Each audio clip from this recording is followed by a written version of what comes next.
जानते हैं आज के देश और दुनिया की सिलेक्टेड काम की और महत्वपूर्ण 50 बड़ी खबरों को सिर्फ 10 मिनट में। पर अभी तक आपने इस वीडियो को लाइक नहीं किया तो लाइक कर दीजिए।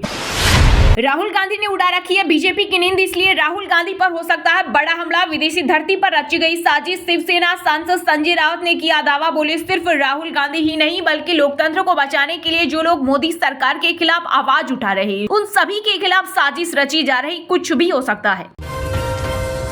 प्रकृति के क्रोध ने मचाई तबाही। वायनाड में अब तक 313 से ज्यादा लोगों की मौत, 206 लोग अभी भी लापता। तबाह हुए गांव और जंगलों में लाशों का मिलना चौथे दिन भी जारी। वहीं उत्तराखंड में बादल फटने से 16 लोगों ने गंवाई जान। केदारनाथ में 5000 श्रद्धालु फंसे, एनडीआरएफ ने बचाई जान। रेस्क्यू के लिए सेना के चिनूक और MI-17 हेलीकॉप्टर लगाए। भूस्खलन पीड़ितों की मदद को आगे आए राहुल गांधी। केरल दौरे पर किया बड़ा ऐलान, बोले वायनाड पीड़ितों के लिए 100 से ज्यादा घर बनाएगी कांग्रेस। यह अलग तरह की त्रासदी, दिल्ली में उठाएंगे मुद्दा। बीसीसीआई को होगा करोड़ों का नुकसान। केंद्रीय स्वास्थ्य मंत्रालय ने बीसीसीआई को दिए सख्त निर्देश का खिलाड़ियों को तंबाकू शराब उत्पादों का विज्ञापन करने से रोके, क्योंकि क्रिकेटर बड़ी संख्या में युवाओं को प्रभावित कर रहे। सरकार ने जुलाई 2024 में जीएसटी से 1.82 लाख करोड़ रुपए जुटाए। सालाना आधार पर इसमें 10.3% की हुई बढ़ोतरी। ये अब तक या किसी भी महीने में जुटाया गया तीसरा और वित्त वर्ष 2024-25 का दूसरा सबसे बड़ा जीएसटी कलेक्शन। राहुल गांधी ने मेरी जिंदगी बदल दी, बोला सुल्तानपुरा का मोची। कहा लोग अपनी बाइक कार रोककर मेरा अभिवादन करते हैं और जिस जूते को राहुल गांधी ने सिला था उसके 10 लाख रुपए ऑफर कर रहे हैं, लेकिन हम इसे बेचेंगे नहीं। केंद्रीय बजट पर बौखलाए पंजाब के किसान संगठन। गुरदासपुर में जलाए मोदी सरकार के पुतले। कहा अब तेज करेंगे आंदोलन। अब नहीं दुश्मन की खेल। इतिहास में होगा पहली बार जब आतंकी हमलों के बीच जम्मू में तैनात होंगे असम राइफल्स के जवान। घोड़े की रफ्तार से दौड़ रही भारत की अर्थव्यवस्था, कोई भी देश हमारे टक्कर में नहीं। सेबी प्रमुख माधवी पुरी ने अर्थव्यवस्था को लेकर किया बड़ा दावा। साथ ही कहा भारत दुनिया में IPO जारी करने के मामले में नंबर 1। राहुल गांधी जाति जनगणना कराएंगे लेकिन अपनी जाति नहीं बताएंगे, ये कैसे होगा? असम के सीएम हेमंत बिश्वा शर्मा ने कांग्रेस सांसद से किया सवाल। जाको रखे साइया मार सके ना कोई। वायनाड में लैंडस्लाइड के 4 दिन बाद मलबे से जिंदा निकले 4 लोग। सेना के स्नीफर डॉग ने खोज निकाला। बिहार में नवजात से लेकर 12 वर्ष तक के बच्चों का बनवाना हुआ आधार तो घर आएंगे डाकिया। 50 रुपए लगेगा शुल्क। वहीं हर आयु वर्ग के लोगों के आधार की त्रुटियां भी ठीक कराई जा सकेगी। देश में फेक क्रिप्टो करेंसी को लेकर लेह लद्दाख में ईडी की पहली बार रेड। जम्मू और सोनीपत से जुड़े तार जांच एजेंसी 6 जगहों पर कर रही छापेमारी। राष्ट्रीय राजधानी में पैराग्लाइडर और दूसरी उड़ानों पर 16 अगस्त तक रहेगा प्रतिबंध। स्वतंत्रता दिवस को देखते हुए दिल्ली पुलिस ने लिया बड़ा फैसला। यूपी में मेडिकल सीट छोड़ने पर नहीं देना होगा 5 लाख का जुर्माना। योगी सरकार ने लिया बड़ा फैसला। वहीं अगर छात्र के साथ बदसलूकी होती है तो इसकी भी जांच करवाई जाएगी। दिल्ली के ओल्ड राजेंद्र नगर हादसे में जान गंवाने वाले यूपीएससी अभ्यर्थियों के परिवारों को 10 लाख की मदद की घोषणा। दृष्टि IAS के संस्थापक विकास दिव्यकृति ने किया ऐलान। गुजरात हादसे के पीड़ितों के लिए कांग्रेस निकालेगी न्याय यात्रा। 9 अगस्त को मोरबी से शुरू होगी 300 किलोमीटर लंबी पद यात्रा। राहुल प्रियंका भी होंगे शामिल। नेता प्रतिपक्ष राहुल गांधी का बड़ा दावा, बोले संसद में चक्रव्यूह भाषण देने के बाद मुझे अपने चक्रव्यूह में फंसाने की तैयारी कर रही ईडी, लेकिन मैं डरने वाला नहीं। ईडी अधिकारियों का बाहें फैलाकर इंतजार कर रहा। उनके आने पर चाय और बिस्किट मेरी तरफ से। महाराष्ट्र, झारखंड और जम्मू कश्मीर समेत 4 राज्यों के विधानसभा चुनाव के लिए कांग्रेस ने बनाई स्क्रीनिंग कमेटी। हरियाणा कमेटी के अध्यक्ष अजय माकन बने। 25% नए चेहरों को मौका। जातिगत समीकरण भी सदेंगे। हरियाणा विधानसभा चुनाव के लिए बीजेपी कर रही खास तैयारी। हफ्ते के आखिरी कारोबारी दिन शेयर बाजार में गिरावट देखने को मिली। सेंसेक्स 885 अंक की गिरावट के साथ 80,981 के स्तर पर हुआ बंद। वहीं निफ्टी में भी 311 अंक की गिरावट रही है, 24,699 के स्तर पर हुआ बंद। महाराष्ट्र में बदले जाएंगे औरंगाबाद और उस्मानाबाद के नाम। सुप्रीम कोर्ट में खारिज हुई सरकारी आदेश को चुनौती देने वाली याचिका। सिंधेश सरकार ने औरंगाबाद का नाम बदलकर छत्रपति संभाजी नगर और उस्मानाबाद का नाम धाराशिव रखने का लिया था फैसला। सदन के बाहर निलंबित बीजेपी विधायकों ने बेची बालू। झारखंड विधानसभा परिसर में टोकरी लेकर पहुंचे MLA। कहा सोरेन सरकार की मुफ्त बालू योजना हवा हवाई। घाटे में चली रही ओला इलेक्ट्रिक का IPO हुआ ओपन। फाउंडर भाविश अग्रवाल ने कहा अगले साल EV की कीमतें घटेगी। कंपनी स्कूटर में अपनी बनाई बैटरी लगाएगी। भारतीय क्रिकेट टीम के पूर्व कप्तान सौरव गांगुली को बंगाल सीएम ममता बनर्जी ने 1 रुपए में दे दी 350 एकड़ जमीन, हाईकोर्ट पहुंचा मामला। ज्ञानवापी के बाहर हंगामा, नमाज का बहिष्कार, गेट न हटने पर नमाजी भड़के, पुलिस ने नोकझोंक, मुफ्ती ने दिया 7 दिन का अल्टीमेटम।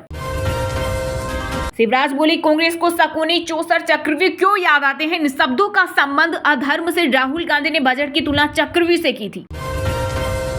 मनु भाकर तीसरे इवेंट के फाइनल में 25 मीटर एयर पिस्टल के फाइनल में पहुंची, पेरिस ओलंपिक में पहले ही जीत चुकी 2 कांस्य पदक। दिल्ली का गुस्सा लखनऊ में क्यों उतार रहे सपा प्रमुख? अखिलेश यादव ने सीएम योगी पर साधा निशाना, बोले मुख्यमंत्री योगी सामने वाले से कह रहे हैं लेकिन बता पीछे वालों को रही हैं। यह उनका इशारा बीजेपी आलाकमान और उत्तर प्रदेश के दोनों डिप्टी सीएम की ओर था। दोबारा नहीं होगी नीट परीक्षा, पेपर लीक मामले में सुप्रीम कोर्ट का बड़ा फैसला, कहा कोई व्यवस्थागत उल्लंघन नहीं हुआ, पेपर लीक सिर्फ पटना और हजारीबाग तक सीमित। पेरिस ओलंपिक में नीरज चोपड़ा से पदक की उम्मीद, पिता बोले टोक्यो जैसा जश्न मनाना चाहते हैं, रोजाना 8 घंटे कर रहा अभ्यास। जम्मू में जमीन का मालिकाना अधिकार मिलने पर झूमे पाकिस्तान ने विस्थापित, पीएम मोदी का किया शुक्रिया, कहा भाजपा सरकार ने पूरा किया सपना। केंद्रीय नेतृत्व को लेना होगा कड़ा फैसला, यूपी ही नहीं कई राज्यों में बीजेपी को हो सकता है आपसी लड़ाई का नुकसान, भाजपा के वरिष्ठ नेताओं ने जताई चिंता।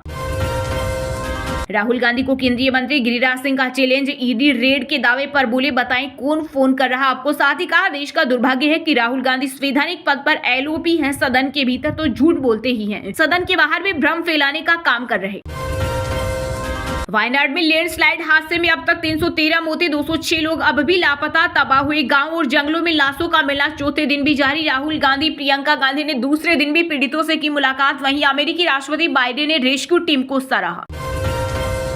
केदारनाथ में फंसे एमपी के 61 तीर्थ यात्रियों में से 51 लोगों की एयरलिफ्ट कर सुरक्षित निकाला गया, भूस्खलन के बाद रेस्क्यू ऑपरेशन दूसरे दिन भी जारी।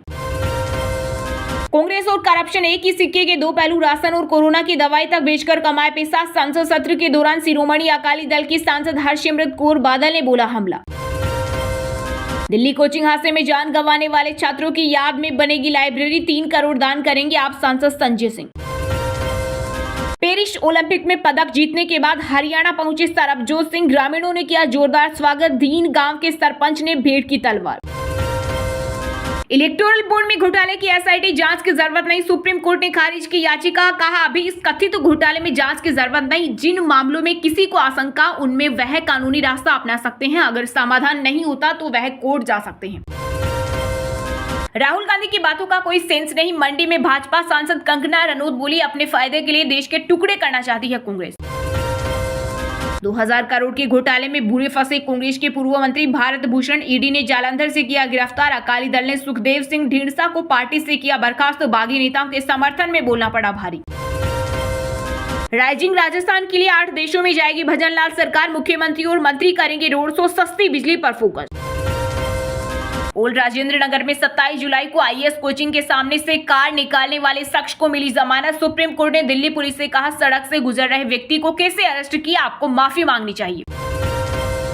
ओलंपिक हॉकी, भारत ने 52 साल बाद ऑस्ट्रेलिया को हराया, 3-2 से मात दी, कप्तान हरमनप्रीत ने 2 गोल दागे, शूटर मनु तीसरे मेडल इवेंट में। ईरान और इजराइल के बीच बढ़ते तनाव का भारत पर भी दिख रहा असर, एयर इंडिया ने इजराइल के लिए 8 अगस्त तक अपनी सभी फ्लाइट की कैंसिल, कंपनी ने कहा यात्रियों और क्रू मेंबर्स की सुरक्षा हमारी पहली प्राथमिकता। उत्तराखंड के नैनीताल में बेसमेंट में चल रही थी 16 कोचिंग, प्रशासन ने 6 को किया सीज और 10 को भेजा नोटिस। ट्रेनें लगातार बेपटरी होने की 11 बड़ी वजह, ट्रैक में गड़बड़ी से सबसे ज्यादा हादसे, फिर भी मेंटेनेंस खर्च में कटौती। गन्ने से जेवलियन थ्रो की प्रैक्टिस, ओलंपिक तक पहुंची अन्नू, दान के पैसों से जूते खरीदे, पापा कहते थे पैसा नहीं है खेलना छोड़ दो। अक्षय कुमार का अजीबोगरीब बयान, ट्रेलर लॉन्च कर कहा तब तक काम करूंगा जब तक लोग शूट ना कर दे, ट्रोलर बोले यही एटीट्यूड ले डूबेगा। राहुल पंत में से एक को विकेट कीपर चुनना कठिन, रोहित भारतीय कप्तान बोले वर्ल्ड कप जीत से आगे बढ़ने का समय, गंभीर का तरीका अलग। दिल्ली आईएएस अकेडमी में 3 छात्रों की मौत के मामले की सीबीआई करेगी जांच, हाईकोर्ट का आदेश। पेरिस ओलंपिक में भारतीय हॉकी टीम का धमाका, ऑस्ट्रेलिया को हराकर रचा इतिहास। प्रयागराज में वंदे भारत ट्रेन को पलटाने की साजिश, आरोपी युवक ने रील बनाने के लिए ट्रैक पर रखे साइकिल, सिलेंडर और पत्थर, आरपीएफ ने किया अरेस्ट।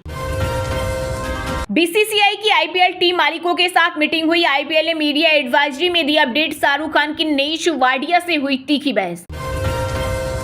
आप बाहर जाइए, आपको देख लूंगा। संसद में रेल मंत्री अश्विनी वैष्णव से हनुमान बेनीवाल की हुई तीखी बहस। बेनीवाल बोले, जब से रेल मंत्रालय इनके हाथ में आया लगातार ट्रेन दुर्घटनाएं बढ़ रही। सौपीनल कुसाली का लोकसभा में गुंजा नाम। पेरिस ओलंपिक में कांस्य पदक जीतने पर लोकसभा अध्यक्ष ओम बिरला ने दी बधाई। तुर्की ने इंस्टाग्राम पर बैन लगाया। आरोप, हमास चीफ के लिए शोक संदेश पोस्ट करने से रोक रहा। मंगलवार को मारा गया था इस्माइल हानिये। सोना 671 बढ़कर 70,392 पर पहुंचा। चांदी 37 चढ़कर 83,501 प्रति किलो बिक रही। कैरेट के हिसाब से देखिए गोल्ड की कीमत। सुप्रीम कोर्ट में कितने जज दलित कोटे में कोटा वाले फैसले, बोले नगीना। सांसद चंद्रशेखर आजाद का, सुप्रीम कोर्ट में जिन जजों ने ये ऑर्डर किया है उससे में SC/ST वर्ग के कितने जज हैं। कर्नाटक गवर्नर ने सीएम सिद्धारमैया को जारी किया नोटिस। मैसूर शहरी विकास प्राधिकरण घोटाले को लेकर मांगा जवाब। डिप्टी सीएम शिव कुमार बोले, राज्यपाल का फैसला लोकतंत्र और संविधान की हत्या करने के बराबर। लखनऊ में ईडी की बड़ी कार्रवाई। जौनपुर से सपा सांसद बाबू सिंह कुशवाहा की करोड़ों की भूमि जब्त। शंभू बॉर्डर अभी नहीं खुलेगा। सुप्रीम कोर्ट में हुई सुनवाई। मौजूदा स्थिति बनाए रखने को कहा। मामले पर 12 अगस्त को होगी अगली सुनवाई। बंगाल कांग्रेस के पद से इस्तीफा देने के बाद अधीर रंजन को अपनी ओर खींचने में लगी सत्ताधारी पार्टी टीएमसी व मुख्य विपक्षी दल बीजेपी। भाजपा ने कहा, अधीर सही राजनीतिक व्यक्ति लेकिन गलत पार्टी में। SC/ST कोटा में कोटा देने के सुप्रीम कोर्ट के निर्णय पर बसपा प्रमुख मायावती ने दिया रिएक्शन। भाजपा कांग्रेस पर लगाया गंभीर आरोप। बोली, दोनों ही पार्टियों की सरकारों का रवैया उदारवादी रहा है, सुधारवादी नहीं, वरना इन लोगों के आरक्षण को संविधान की 9वीं अनुसूची में डालकर इसकी सुरक्षा जरूर की गई होती। दिल्ली के रोहिणी इलाके में शेल्टर होम में महज 20 दिन के भीतर 13 बच्चों की मौत। केजरीवाल सरकार में मंत्री आतिशी ने दिए मजिस्ट्रेट जांच के आदेश। 18,000 कर्मचारियों की छटनी कर सकती है अमेरिकी चीफ निर्माता कंपनी इंटेल। खर्च में $20 अरब की कटौती करने की तैयारी। हिमाचल प्रदेश में भारी बारिश और लैंडस्लाइड के बाद महसूस किए गए भूकंप के झटके। रिक्टर स्केल पर 3.2 रही तीव्रता। झारखंड में प्राथमिक शिक्षकों की प्रोन्नति के लिए बनेगी नई नियमावली। स्कूल शिक्षा एवं साक्षरता विभाग ने ड्राफ्ट तैयार करने के लिए गठित की कमेटी। चलिए अब जानते हैं जो आम आदमी के काम की और फायदेमंद खबरें हैं उनको विस्तार से। पर इससे पहले अभी तक आपने इस वीडियो को लाइक नहीं किया तो लाइक कर दीजिए। मेरे खिलाफ ईडी रेड की प्लानिंग। नेता प्रतिपक्ष और कांग्रेस सांसद राहुल गांधी ने किया दावा। बोले, 2 in 1 को संसद में मेरा चक्रव्यूह भाषण पसंद नहीं आया। मैं ईडी अधिकारियों का बाहें फैलाकर इंतजार कर रहा हूं, चाय और बिस्किट मेरी तरफ से। कांग्रेस सांसद और लोकसभा में विपक्ष के नेता राहुल गांधी ने ईडी को लेकर बड़ा दावा किया। उन्होंने कहा कि 29 जुलाई को संसद में उनके चक्रव्यूह बयान के बाद प्रवर्तन निदेशालय उन पर छापेमारी की योजना बना रहा है। कांग्रेस सांसद ने कहा कि ईडी के सूत्रों ने बताया कि छापेमारी की योजना बनाई जा रही है। राहुल ने सोशल मीडिया प्लेटफॉर्म एक्स पर इसकी जानकारी दी। राहुल गांधी ने सोशल मीडिया प्लेटफॉर्म एक्स पर पोस्ट करते हुए कहा, जाहिर है कि 2 में से 1 को मेरा चक्रव्यूह वाला बयान पसंद नहीं आया होगा। ईडी के सूत्रों ने बताया कि छापेमारी की योजना बनाई जा रही है। मैं बाहें फैलाकर इंतजार कर रहा हूं, चाय और बिस्किट मेरी तरफ से रहेगा। बता दें कि लोकसभा में केंद्रीय बजट पर चर्चा के दौरान राहुल गांधी ने 29 जुलाई को प्रधानमंत्री नरेंद्र मोदी पर जमकर हमला किया। उन्होंने कहा कि देश के किसान, मजदूर और नौजवान भयभीत है। हिंसा और नफरत हिंदुस्तान का स्वभाव नहीं है। वहीं कांग्रेस सांसद मणिकम टेगोर ने कहा, भाजपा सरकार और पीएम मोदी ने पिछले 10 सालों में विपक्षी नेताओं को बदनाम करने के लिए ईडी, सीबीआई और आईटी का बड़े पैमाने पर दुरुपयोग किया। 2024 में भाजपा बहुमत भी हासिल नहीं कर सकी। यह सरकार फिर से विपक्ष के नेता के खिलाफ केंद्रीय एजेंसियों का दुरुपयोग करना शुरू कर रही है। शिवसेना नेता संजय राउत ने कहा कि वे सभी लोग जो लोकतंत्र को बचाने के लिए सरकार के खिलाफ आवाज उठा रहे हैं, उनके खिलाफ साजिश हो रही है। कुछ भी हो सकता है, हम सब पर हमला हो सकता है, क्योंकि पिछले महीने जिस तरह से हम सब ने राहुल गांधी के नेतृत्व में सरकार को आड़े हाथों लिया, उससे उनकी नींद उड़ गई। वहीं केंद्रीय मंत्री गिरिराज सिंह ने कहा, यह देश का दुर्भाग्य है कि राहुल गांधी लोकसभा में विपक्ष के नेता हैं। वह संसद के अंदर झूठ बोलने के साथ साथ बाहर भी दुष्प्रचार कर रहे हैं। वे दुनिया से जाति पूछ रहे हैं और अपनी जाति बताने से भाग रहे हैं। केंद्रीय नेतृत्व को लेना होगा कड़ा फैसला। यूपी ही नहीं, कई राज्यों में बीजेपी को हो सकता है आपसी लड़ाई का नुकसान। भाजपा के वरिष्ठ नेताओं ने जताई चिंता। लोकसभा चुनाव 2024 के नतीजे सामने आने के बाद से ही यूपी में बीजेपी में सब कुछ ठीक नहीं चलने की खबरें लगातार सामने आ रही है। सीएम योगी आदित्यनाथ तो डिप्टी सीएम केशव प्रसाद मौर्य के बीच चल रहा सीट युद्ध फिलहाल खत्म नहीं हो रहा। आरएसएस ने भी दोनों नेताओं के बीच सुलह कराने के लिए कदम बढ़ाए हैं। भाजपा के वरिष्ठ नेताओं ने भी अब इस मुद्दे पर अपनी चिंता जताई। बीजेपी नेताओं ने राज्य में पार्टी के लोकसभा में खराब बड़ा प्रदर्शन के बाद यूपी में मतभेदों के सार्वजनिक रूप से सामने आने पर चिंता जताई। पार्टी में मतभेद आला कमान के से रोकने के प्रयासों के बावजूद जारी है। उप मुख्यमंत्री केशव प्रसाद मौर्य लगातार सीएम योगी आदित्यनाथ के खिलाफ मोर्चा खोल रही है, जिस पर कुछ वरिष्ठ नेताओं ने चेतावनी दी है। मुख्यमंत्री के अधिकार को कम करना यूपी में भाजपा के लिए अच्छा संकेत नहीं है। इससे अन्य राज्यों में भी ऐसी अनुशासनहीनता देखने को मिल सकती है। भाजपा के एक नेता ने कहा कि यह अंदरूनी कला आने वाले राज्य चुनाव में पार्टी की संभावनाओं को भी नुकसान पहुंचा सकती है। महाराष्ट्र, हरियाणा और झारखंड के साथ साथ जम्मू और कश्मीर की विधानसभाओं के लिए आने वाले महीनों में चुनाव होने हैं। ऐसे में पार्टी के लिए इन चुनाव पर बहुत कुछ निर्भर करता है, क्योंकि लोकसभा चुनाव में भाजपा के बहुमत तक पहुंचने में विफल रहने के बाद ये पहले चुनाव है। वहीं पार्टी की प्रदेश इकाई में असंतोष की सुगबुगाहट भाजपा द्वारा नए शामिल किए गए लोगों को चुनाव टिकट देने पर असंतोष के साथ उठी, जिनमें से कई नेता हार गए। राज्य सरकार के एक वरिष्ठ नेता ने कहा, यह एक गंभीर मुद्दा है। पार्टी केडर के बीच असंतोष को देखना होगा, खास तौर पर जिन्हें यह लगता है कि नए लोगों के आने के बाद उनकी उपेक्षा की गई। उन्हें समझाना होगा, पार्टी नेतृत्व को कोई रास्ता निकालना होगा। एक तरफ जहां यूपी भाजपा में सुगबुगाहट देखी जा रही है, दूसरी ओर पार्टी लंबे समय से राजस्थान, कर्नाटक और चुनाव वाले महाराष्ट्र और हरियाणा जैसे राज्यों में अंदरूनी कलह से जूझ रही है, जो भड़क सकती है।